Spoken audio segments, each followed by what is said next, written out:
Chen. I am the Open Door Learning Center coordinator manager at Literacy Minnesota.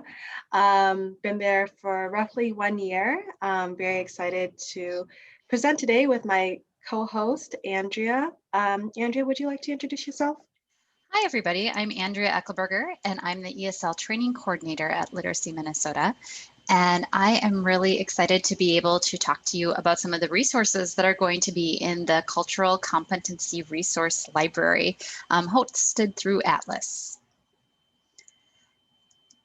Great. Maybe we can talk a little bit about kind of how we got interested in this work in the first place. So I forgot to mention I'm the curator for this new collection. I'm very excited to be able to spearhead this project. We're going to be talking about the different library options, but really we're focusing on the cultural competency library today. And really my background is in community engagement and education. And so I'm really deeply interested and invested in educating others as well as learning and being immersed in conversations about anti-racism, about social justice in education. It's just something that's very dear to my heart. I grew up in a multicultural household, family of immigrants and refugees, and so a lot of my interest in this topic really stems from a personal place as well. Thanks, Yixiu. And I can talk briefly about myself. I am not the curator of this library, but I have been helping out with a specific section, which is the trauma-informed teaching practices. So together with Patsy Egan from Atlas, I was able to pilot and facilitate the first trauma-informed teaching practices study circle, which happened this past spring. And unknown to us as we were planning it in the fall of 2019, there was going to be a worldwide pandemic and there was going to be a lot of trauma happening as we were in the process of going through this study circle, not to mention everything that happened around the United States, around the world, but particularly in the neighborhoods where a lot of our learners live, work, go to school, with the uprising after the murder of George Floyd. So this is an area that I've been interested in a long time as a long-time ABE teacher and teacher trainer. And so I was excited to be able to help with populating the trauma-informed section of the library to give teachers some more tools to have in their back pocket for having difficult conversations, supporting learners and supporting themselves and each other when it comes to doing the work in adult basic education. Thank you so much. So can we go to the next slide? So basically, Atlas has a series of 11 different libraries on various topics, each with a different curator. So you might have been able to visit the library already. We'll be talking about how to navigate that in later slides.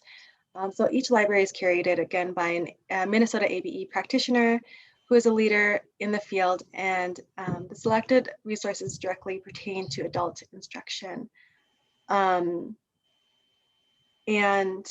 really my vision for the cultural competency library is to provide ABE educators, especially since the library is going to be focusing on, was really built around the new cultural competency relicensure requirement.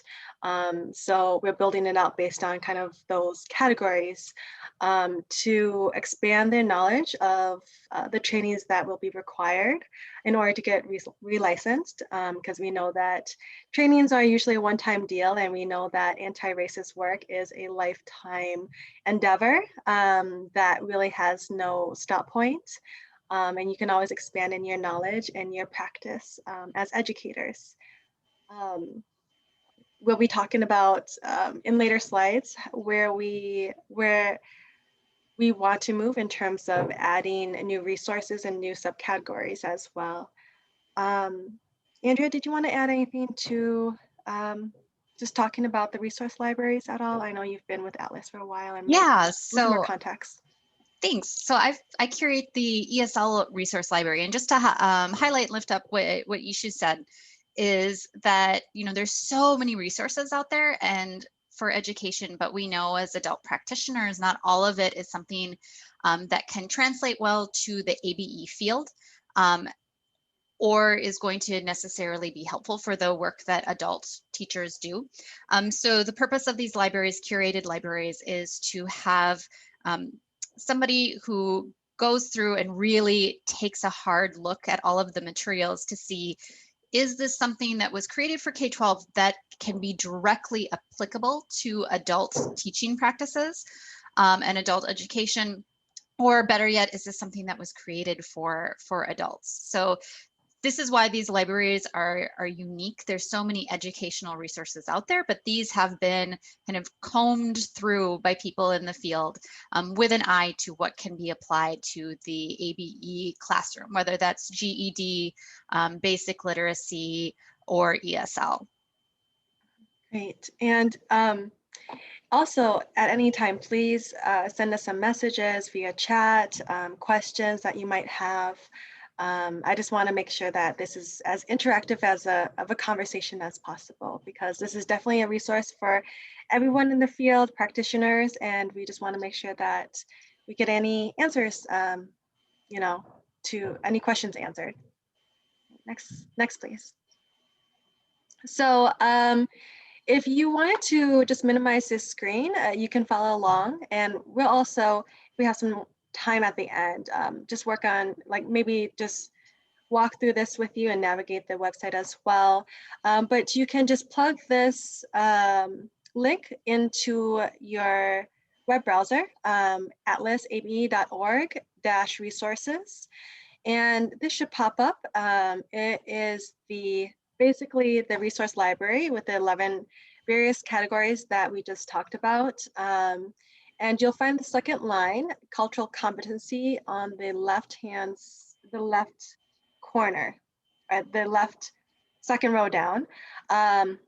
2 hands linking.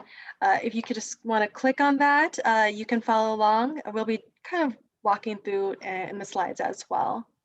So let us know if you've had any issues accessing this at all.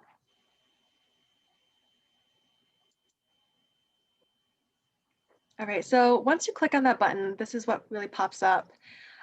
So there's different categories on the right side. So under cultural competency, you'll see the first major category is anti-racism and ABE, and there's 3 subcategories underneath of that. And underneath of that, there's another major category, which Andrea has been helping with, trauma-informed resources. So if you click on the trauma-informed resources, this is what pops up. We're planning on creating subcategories underneath that to further organize this resource library. It's it's always developing and changing, and we're definitely open to receiving feedback as well on how this can better serve you and your needs as well. So, we're very open to receiving feedback. Next, please. So why anti-racism in ABE?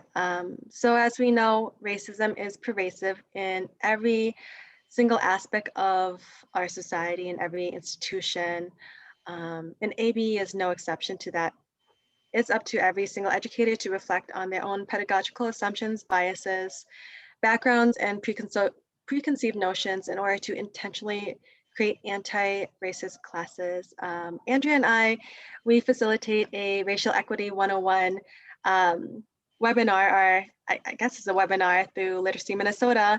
And one of the readings that we present on and authors is Kendi X. Ibram. And he writes a book called How to Be an Anti-Racist. And, the conversation has really shifted from how to not be a racist to how to be an anti-racist, because by default, being socialized in a society that is really enmeshed and in white supremacy, it's very difficult to, I guess, not, not be complicit in that system. So, these resources are really meant to make you think critically about your own identity and how you may benefit or be hurt by institutional racism. Oh, yep. There's the author there. Andrea just chatted it. Thank you. And then for the trauma-informed practices, the reason that we decided that this was an important, needed to have its own section in the Cultural Competency Resource Library is laid out here, that trauma doesn't discriminate. Traumatic experiences happen to adults from all backgrounds, socioeconomic levels, races, genders, etc.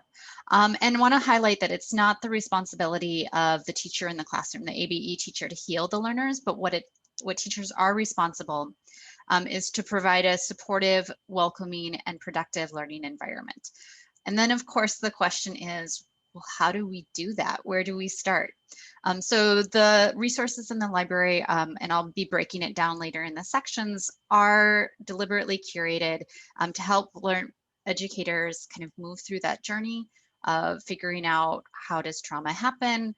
How is that manifested in the classroom and what can be done about it? And then, of course, how do teachers support and protect themselves? Thank you.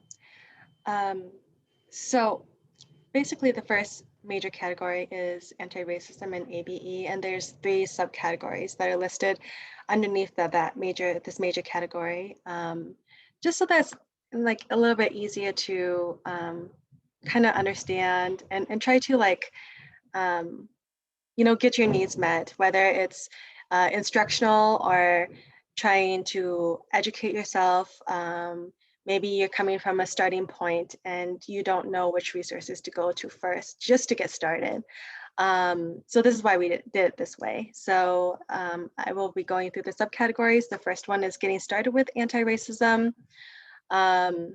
Secondly, understanding ABE cultural groups. And what is it?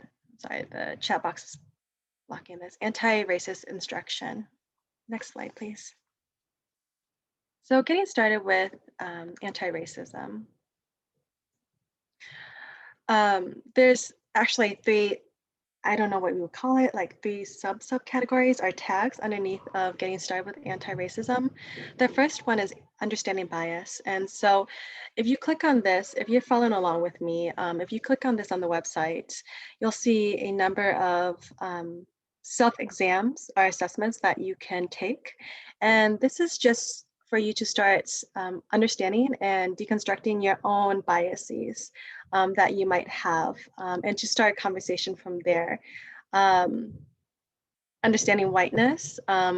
So, I'm very explicit and vocal about the way that white supremacy is actually the cause of racism. I mean, we talk a lot about racism in our society, but we never, really identify whiteness as the cause. Like, how do you have a heart attack without heart disease, right?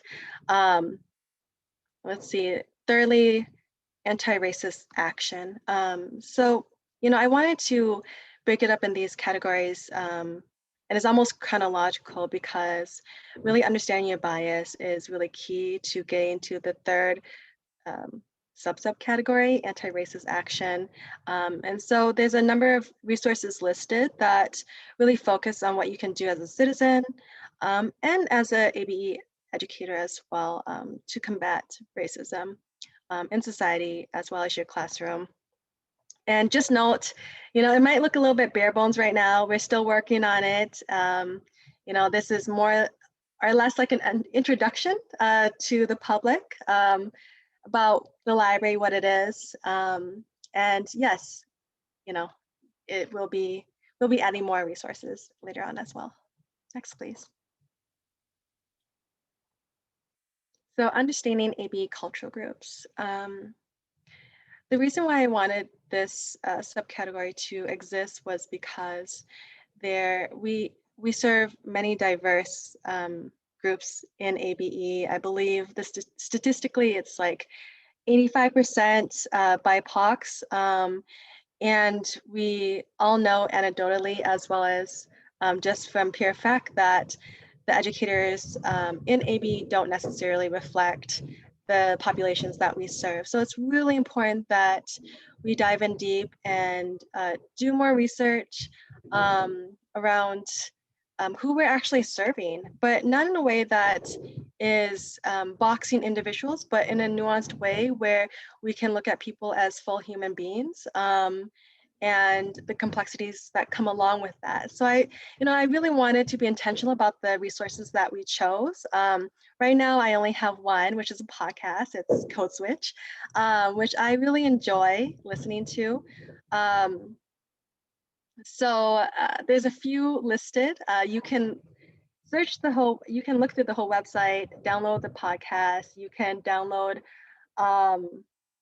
you can go to the website and just read the transcript as if podcasts are not your thing. But for example, one of the featured podcasts on Code Switch is Undocumented American.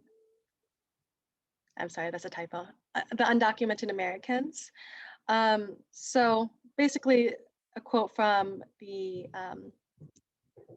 person who's being interviewed in the podcast is, "I wanted to tell stories of people who work as day laborers, housekeepers, construction workers, daywalkers, delivery men, people who don't inspire hashtags or t-shirts, but I wanted to learn about them as the weirdos we are all outside of our jobs." So Carla is actually an undocumented person, a DACA recipient, a dreamer. And she writes, well, actually she was interviewed in this podcast and really trying to show undocumented Americans in a nuanced light and combat stereotypes. So, I'm trying to find resources that do this as well, tell a more complex story of the people who we serve in our field. Yixiu, I wonder if you could do a quick plug for the session that you and Daniel will be doing this afternoon, because this ties directly into what you're talking about. Sure. Shameless plug. So Daniel, my husband, he's actually in this session as well. So we will be co-hosting a session later on this afternoon at 2:30 about counter stories. And so kind of around this topic as well, how do you create narratives and how do you facilitate narratives to happen in the AB classroom that are complex and that are nuanced, that fight against the mainstream narratives that can be very harmful and stereotyping of people. Next, please. So thirdly, anti-racist instruction. So this is probably getting at the heart of what people will be searching for in this library. So next slide, please. I think I might have, yes. So underneath this category, I have 3 subcategories: identify racism in education. So really understanding the ways that education is another vehicle to perpetuate racist ideologies. It's really kind of a breeding ground of that, and really just a major institution where it's getting perpetuated. You think about the ways that young people are very impressionable and can be shaped at an early age. And so, I'll be looking for more resources specifically for ABE, but I think it's important. I really wanted this to be a subcategory because it's important to understand the ways that the failures of K-12 really led to the existence of ABE in some senses. I know that we serve, people who came to the US, at a later age, but I think it's really important to draw that connection. So I'm hoping to do that in this section. Culturally sustaining practices. So I have a number of different resources listed under this category. I'm still building it. There is the change agent, a number of different like lesson plans. You can find a number of different lesson plans, teaching material there. I think it's a really great resource for adult educators. Teaching tolerance is also there as well. It's more catered for K-12, but I think that you can always retool it for an adult population. They have a lot more funding, I think, and the lessons are really beautiful and multimodal. So I really like that website. And language and bias. So I think it's really important to note the connection between language and race, language and racism, or in the ways that that might play out, especially in an ESL classroom. Andrea has a wonderful, wonderful webinar about that. Did you want to put a plug for that? Let me dig up when that is, when that next one is happening, and I'll put the date in. Sounds good.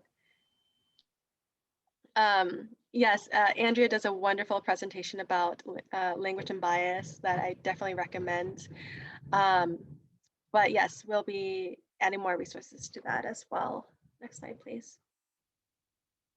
So I talked about some of these examples already. Understanding AB cultural groups, so Code Switch, which is a podcast, understanding bias, implicit bias test that was created by Harvard to kind of understand like what implicit biases you might hold. Culturally sustaining practices, so that's instructional material. Language and bias, so 3 ways to speak English, wonderful lyricist, poet, spoken word artist, Jamal Lai Scott. She teaches out of UMass Amherst. It's a YouTube video. So, you know, I wanted this library to have many different types of media, to be diverse in the types of media that I include. So we have YouTube, we have instruction, we have assessments, we have more scholarly articles, we have podcasts. So I'm very open to being creative with this as well, because we know everyone learns differently. So just an example of what the implicit association test is, the IAT.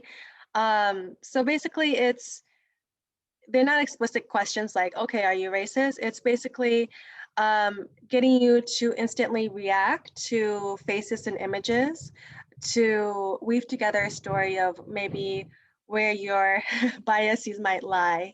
And they have this for several subcategories, like for race, bias against skin tone, bias against people of different religions, ethnicities, genders. So it's interesting. Please check it out if you have a chance. Next, please. All right, so I'm going to talk about the trauma-informed practices. And so this is broken down into, like I was saying before, into 3 different categories. So there's going to be the impact of trauma. You know, what is trauma? What impact does it have on people, on adults? And particularly, what do you see, how do you see it manifested in the classroom? The second one is instructional approaches. So what do we do if we know people are have experienced trauma? And then also along with that, it can be, along with trauma can be the chronic stress that so many people live under. And then the third category that we thought it was really important to include was the impact of secondary trauma. So I'll talk a little bit more in when we go through what exactly all of these mean. But with impact of trauma, again, being able to name it, to identify causes, and to be able to recognize trauma when it's manifesting in the classroom. Again, not with the expectation that teachers are going to be therapists or teachers are going to be, you know, helping to treat or diagnose students, but having an understanding of how trauma can manifest in the classroom and what it actually does to the brain, I think is one of the most important things for creating compassion, space, and understanding that it's not this learner is acting out because of me, because they dislike me. It's this learner might be acting out because of things that are beyond their control that have happened to them or are currently happening to them. So it really shifts the narrative about some behaviors that we see in the classroom, and that shifting that narrative really informs how we respond to them. So I wanted to actually I'm going to show a short clip of a video. We're going to watch about the first 3 minutes. I'm not going to have us watch the whole thing, but I want people to get an idea of what some of those resources that are in the library are going to actually look and sound like.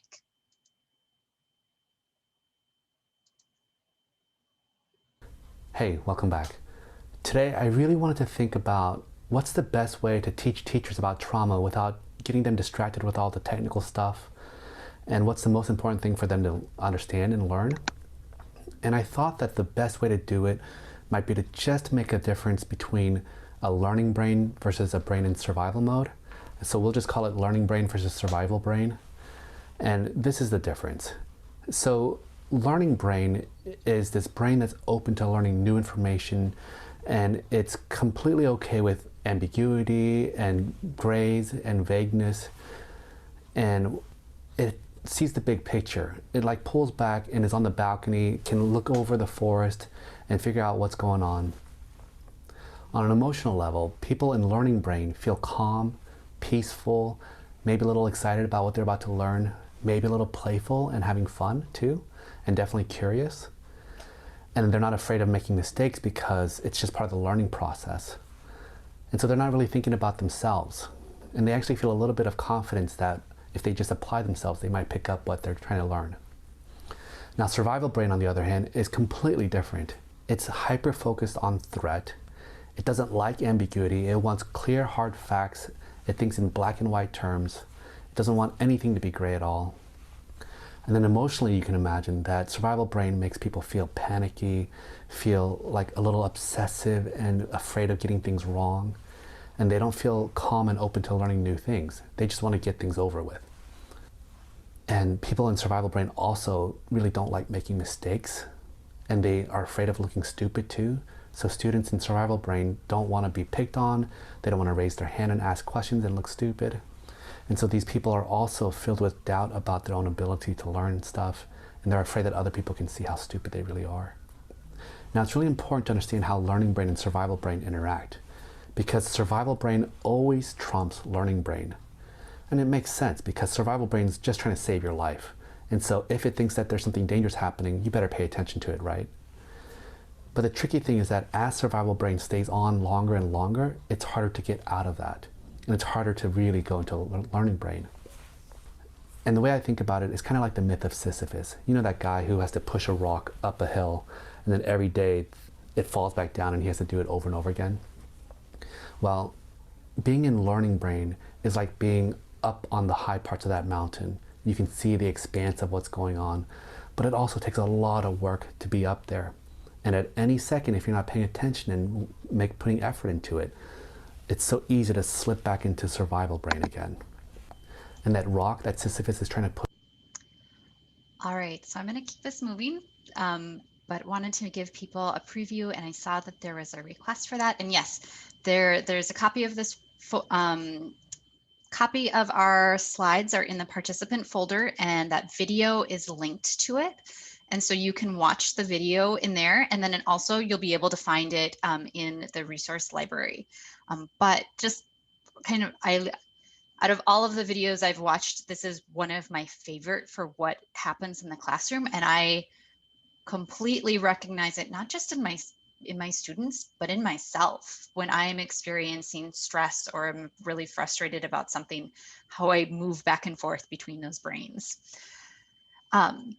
So the second part of the trauma informed teaching practices is instructional approaches. So what do we do now that we know what we are talking about and what it is? What do we actually do? So there's a lot of really fantastic resources in there, and more are being added every day. Like Yixiu said, this is under construction. And they're like, check back, there's going to be more resources added every week. But here's one that I really wanted to lift up and highlight that I'm really excited about. So it's from a blog from an adult educator who does training and workshop for adults, talking about things that you can do, whether you're doing trainings in a classroom to make your learning environment safe and productive for learners who have been impacted by trauma. So she has 4 basic categories: establish expectations and a rationale for group processes. And then she does a really excellent job of breaking this down. What does that look like? What does it sound like? She has a section on co-create a community agreement. There are examples, and she unpacks how this can work and what this can look like in the classroom. Introducing a parking lot for when there are questions and inquiries that are going off in different directions that you can't address in the moment, but you want to honor the questions and let people know that they're important and you will get to them. How creating a parking lot can be helpful. And the thing that I love about this is she talks about the why behind all of it. Like, why is this helpful? Why is this something that is important to do? And then the final thing in this article is introducing metacognitive strategies for stress management. And again, some really concrete examples, what those look like in the classroom in an adult learning environment, and then how you can actually go about implementing them. So lots of great resources in there. And if we have time at the end, I have a couple more that I just found, and they'll be in there in the next couple days, and I am super excited about them. All right, so the third section is secondary trauma. So what is secondary trauma? What we talk about is people who are in caring fields, people who are physicians, nurses, therapists, teachers, hear and see and are working with people who are experiencing a lot of trauma in their life. And this can create something that we call secondary trauma, where caretakers are impacted by the trauma that the people in their care experience. And it's very real and can have a really devastating effect. And I think anybody who has worked with ABE populations who might be experiencing lots of stress, chronic unmanageable stress. We hear stories, we talk to learners. Sometimes we are the ones that are out there doing the research and digging up resources, helping people in any way we can. And this is amazing, and it also can have a psychological impact on teachers that oftentimes just doesn't get talked about. So we thought it was really important to make sure that we were including secondary trauma and readings about that, what teachers can do to prevent burnout, and things that people can do to do some self-care, protect themselves, and identify what does this look like and what does this feel like. So for the next 3 slides, I'm going to have us just take a quick look at one of the resources. So I'll put up the slide. And this is from a longer section, a longer packet on things that people can do to identify secondary trauma, things that you can do to combat it, and how you can identify it in schools and make sure that schools are providing resources to be safe and supportive for the teachers and educators, as well as for students. So rather than having you rate the following, what I'd like you to do is just jot down 2 or 3 things that you do for each of these categories. So physical self-care. Take a look. What are 2 or 3 things that you do for physical self-care? And just jot them down or note them.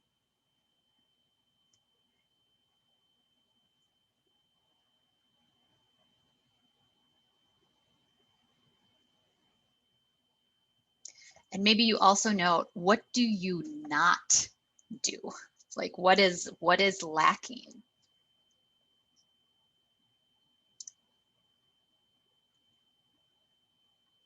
All right, so I'm gonna give us a few more seconds.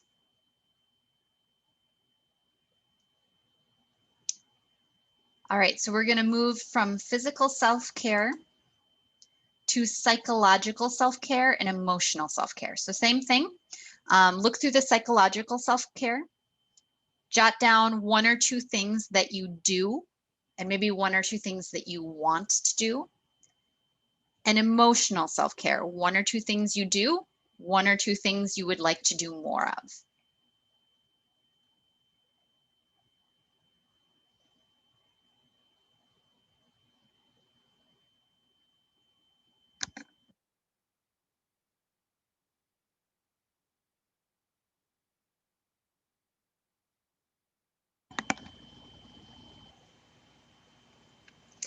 And I will say why people are noting something that I really appreciate when I looked at this list. So many times I look at lists and everything that is on the list are things that take time. And, you know, when you're working 60 hours a week or taking care of family and working, it can be really hard to carve out more time for self-care, which can be another way to feel like you're failing.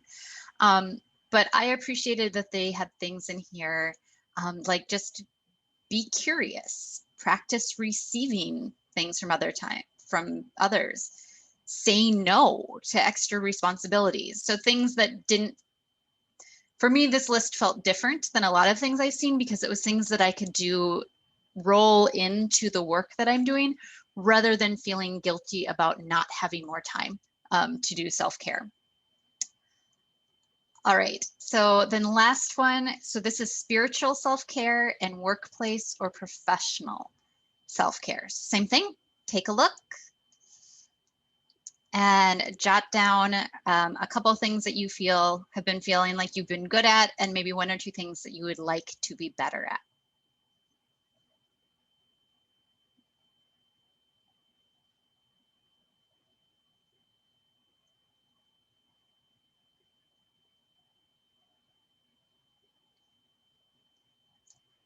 Okay, so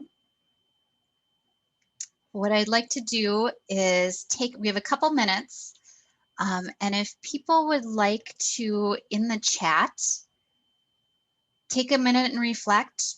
Are there areas that you were the strongest in or areas the weakest in? Anything that you're doing that you now can identify as this is something that I do for self-care? Or would you like to share something that you would like to do more of? You know, I'm looking at this list and I'm saying, I feel like I've been doing a good job of contributing or participating in causes that I believe in. I have a little bit more time to do that research right now. And my husband and I are not spending any money going out, so we've been able to donate more than usual, and that has felt really good. However, things that I am not doing a good job of, things that I would like to do better at, is taking time to eat lunch. Like I eat lunch at my desk in front of my computer most days, and I'm probably going to do that again today after this is done. So that would be something that feel like I've been doing a good job of, and something that I'd really like to get better about carving out that time for.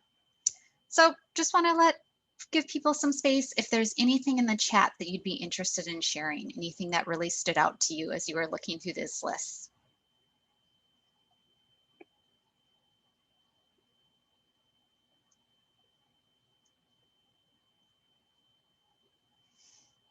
Thanks, Mariah.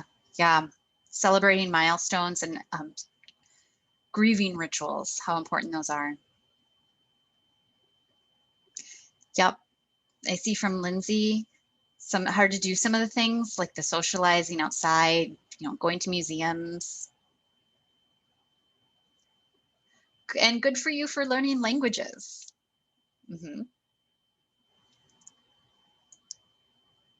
And we all need more music and song in our life. Yeah, and I also, Lydia, appreciated how it was broken down into the different categories, areas that I feel like I don't necessarily think of. And I saw that Becky, you wanted to print these out. So these, you can print off the slides, and also you can find the whole packet. This is pulled out from a packet. You'll be able to find that in the Trauma-Informed Teaching Practices Resource Library. And then giving ourselves the time we need to complete tasks. And just, yeah, Matt, I also appreciate the reminder, time to be more intentional about doing those things again. And I love how many musical people there are. All right, give it just one more second.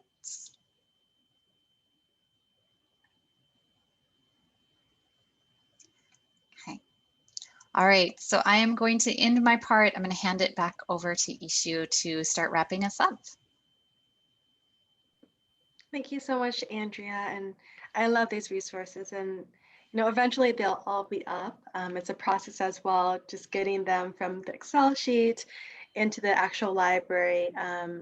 So yes, thank you for your patience as well. So things to look forward to in the future. We're planning on including an LGBTQ+ inclusion in ABE subcategory, religious diversity, as well as disabilities in ABE. We realize that there's a lot of resources that Panda already has available for ABE folks, practitioners. We're hoping to not duplicate any, but actually provide elementary in there as well as actually based on the cultural competency requirements. And we understand there's a lot of intersectionality between these subcategories. So, we'll do our best to place them in the most appropriate subcategory. But if you're interested in looking for a category and you're not really sure where it would be, there's actually a search box in the library. Once you click on the cultural competency icon, and you could just type in a keyword. If you're looking for videos, you can scroll down and click on a video. There's a category for podcasts, lesson plans. So it's really designed to be more user-friendly and really try to cater more specifically to individual needs. If you have any ideas, feedback about what you would like this to look like more, please feel free to email me. My email.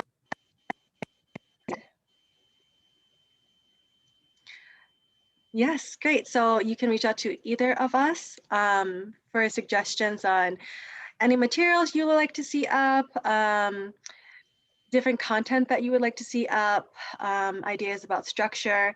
Yes, please feel free to reach out for anything. Any questions? I think we might have we're at time, but maybe we could take a couple questions if anyone has any.